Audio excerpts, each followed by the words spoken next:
बहू की दिल छू लेने वाली कहानी। बहू रानी, अपनी मम्मी जी को फोन पर बता देना कि हमारे परिवार में पहली संतान के जन्म पर सारी नंदों को साड़ी के साथ कम से कम सोने की अंगूठी तो मिलती ही है। वैसे तो तुम्हारे बड़े ताऊ जी की बड़ी बहू के यहाँ से सबके लिए कंगन आए थे, मंझली ताई जी ने कहा। अब ननद सिर्फ एक होती तो भी शायद मम्मी जी से कह देती, लेकिन यहाँ ताऊ और चाचा जी की मिलाकर 5 नंदे हैं। मेरे परिवार में तो अकेले पापा ही कमाने वाले थे। कई तरह के खर्च। मेरा भाई इंजीनियरिंग कर रहा था, शादी बड़ी मुश्किल से हुई थी। अब अगर मुझे पहले से पता होता कि बच्चे के जन्म पर भी मायके वालों पर इतना दबाव डाला जाएगा तो शायद बच्चा पैदा ही न किया होता। मैं मन ही मन रो पड़ी। फिर मैंने अपनी हीरे की अंगूठी निकालकर सासू माँ को देते हुए कहा, मम्मी जी, जो गहने आपके पास हैं मेरे, आप उसे देकर परिवार की बहनों और लड़कियों के लिए जो देना चाहे वो ले आइए, लेकिन प्लीज मेरे मम्मी पापा से छूछक के नाम पर गहने मत मांगिए। सासू माँ ने तुरंत ही मुझे प्यार से डांटा, खबरदार, जो हमारे प्यार की सौगात को बेचने की बात की। मैं बैठी हूं ना, तुम्हें चिंता करने की जरूरत नहीं है। तुम बस आराम करो, हमें सिर्फ जच्चा बच्चा हंसते हुए चाहिए, बाकी सब मुझ पर छोड़ दो।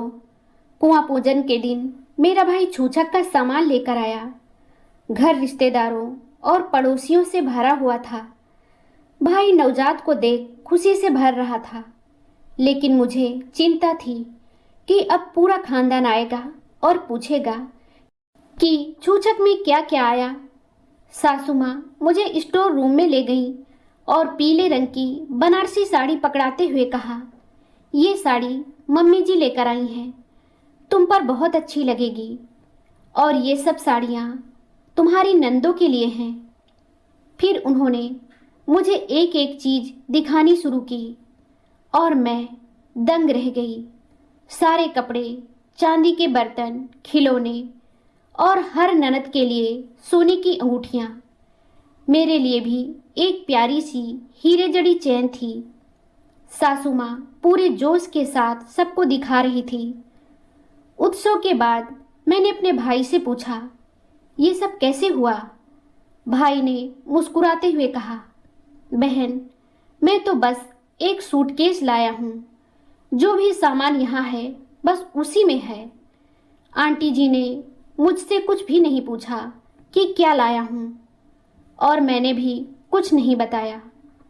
तभी सासू माँ ने मुझे प्यार से दुलारते हुए कहा, बिटिया, कुटुंब से लिया है तो देना भी पड़ता है। मैंने अपना हिस्सा भी इसके साथ जोड़ दिया है। उन्होंने बढ़िया दिया है, पर परिवार बड़ा है, किसी से कितनी अपेक्षा की जा सकती है। मैंने अपनी तरफ से सब कुछ खरीद लिया है, और लाडो, जितना यह घर और परिवार मेरा है उतना ही तुम्हारा भी है। उन्होंने मुझे दिलासा दिया, तुम्हें जब भी कुछ लेना देना हो बस मुझसे कह देना। तुम्हारे भाई और तुम्हारी बुआ के लड़के के लिए भी मैंने गर्म सूट खरीदे हैं।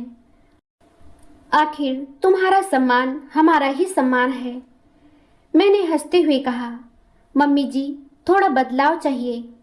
ये सोने की चैन मुन्ने की दादी जी के गले में ज़्यादा अच्छी लगेगी। मेरे लिए तो इतने प्यारे परिवार का हिस्सा बनना ही सबसे बड़ी खुशी है। कहते हुए मेरी आंखें खुशी से छलछला उठीं और मम्मी जी ने मुझे अपने गले से लगा लिया। दोस्तों, यह कहानी आपको कैसी लगी हमें कमेंट करके ज़रूर बताएं। अगर आपको ये कहानी पसंद आई हो तो लाइक ज़रूर करें, शेयर करें और चैनल को सब्सक्राइब करना ना भूलें।